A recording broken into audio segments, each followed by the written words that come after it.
दोस्तों, साल 2023 में जीवित पुत्रिका व्रत 6 अक्टूबर शुक्रवार के दिन रखा जाएगा और जीवित पुत्रिका व्रत 3 दिनों तक चलता है। 2023 में यह पर्व 6 अक्टूबर से 8 अक्टूबर तक मनाया जाएगा और अष्टमी तिथि शुरू होगी। 6 अक्टूबर प्रातःकाल 6:34 पर और अष्टमी तिथि समाप्त होगी। 7 अक्टूबर प्रातःकाल 8:08 पर और नहाए खाए की तिथि होगी। 5 अक्टूबर 2023। दोस्तों, आइए अब बात करते हैं जीवित पुत्रिका व्रत की पूजन विधि। दोस्तों, जितिया व्रत में पहले दिन महिलाएं सुबह सूर्योदय से पहले उठकर स्नान करें, फिर व्रत का संकल्प लें और पूजा शुरू करें। इसके बाद फल ग्रहण करें और उसके बाद पूरे दिन कुछ न खाएं। दूसरे दिन सुबह स्नान के बाद महिलाएं पहले पूजा पाठ करती हैं और फिर पूरा दिन निर्जला व्रत रखती है। इस व्रत का पारण छठ व्रत की तरह तीसरे दिन किया जाता है। पारण से पहले महिलाएं सूर्य को अर्घ्य देती हैं, जिसके बाद ही वह कुछ खाना खा सकती हैं। इस व्रत के तीसरे दिन जोर भात मरुआ की रोटी और नोनी का साग खाया जाता है। अष्टमी के दिन प्रदोष काल में महिलाएं जीमूत वाहन की पूजा करती हैं। पूजा के बाद जीवित पुत्रिका व्रत की कथा सुनी जाती है।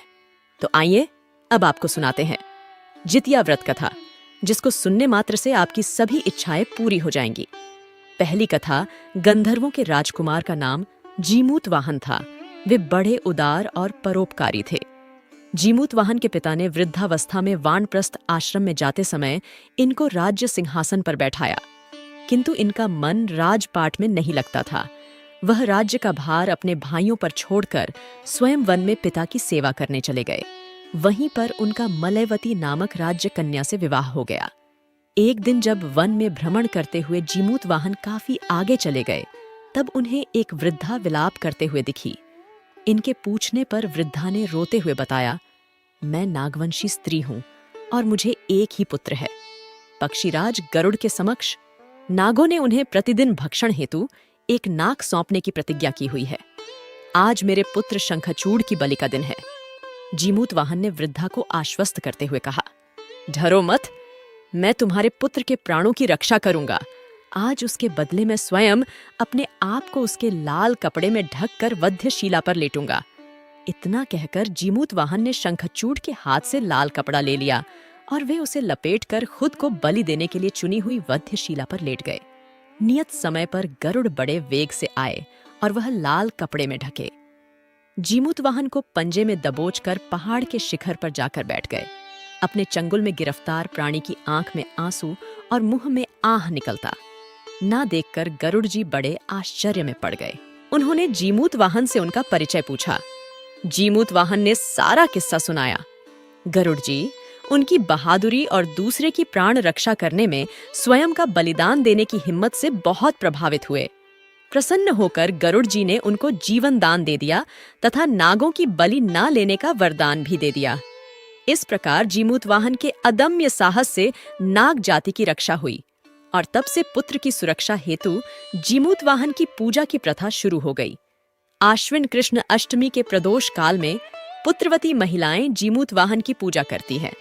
कैलाश पर्वत पर भगवान शंकर माता पार्वती को कथा सुनाते हुए कहते हैं कि आश्विन कृष्ण अष्टमी के दिन उपवास रखकर जो स्त्रियां साया प्रदोष काल में जीमूत वाहन की पूजा करते हैं तथा कथा सुनने के बाद आचार्य को दक्षिणा देती हैं, वह पुत्रों का पूर्ण सुख प्राप्त करती हैं। व्रत का पारण दूसरे दिन अष्टमी तिथि की समाप्ति के पश्चात किया जाता है। यह व्रत अपने नाम के अनुरूप फल देने वाला है। दूसरी कथा, नर्मदा नदी के पास एक कंचन बटी नाम का नगर था।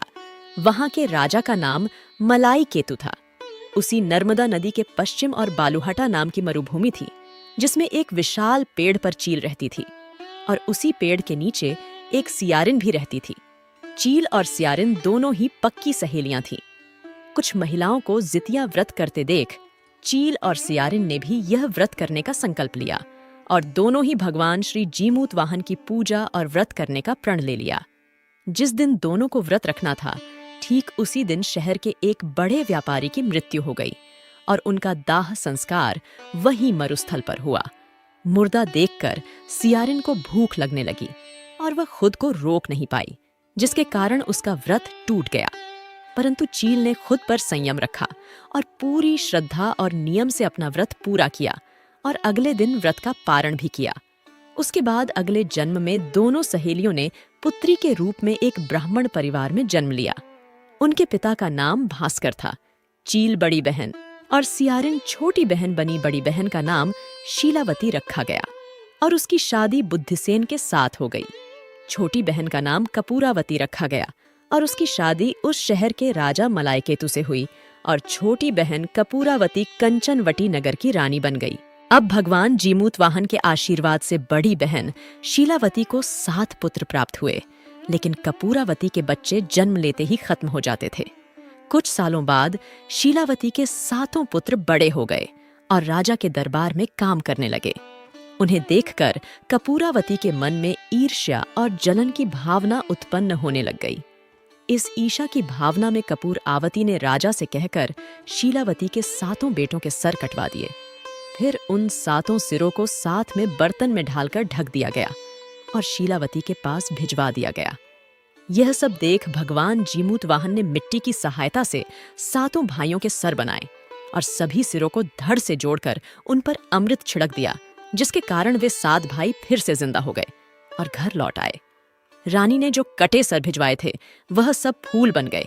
कपूरावती समाचार पाने को बहुत व्याकुल थी, लेकिन जब उसे इस बात का पता चला तो वह अपने बड़ी बहन के घर गई और वहां सबको जिंदा देखकर आश्चर्य में पड़ गई और बेहोश हो गई। जब कपूरावती होश में आई तो उसने अपनी बड़ी बहन से यह सारी बात बताई और अपनी गलती का पछतावा किया।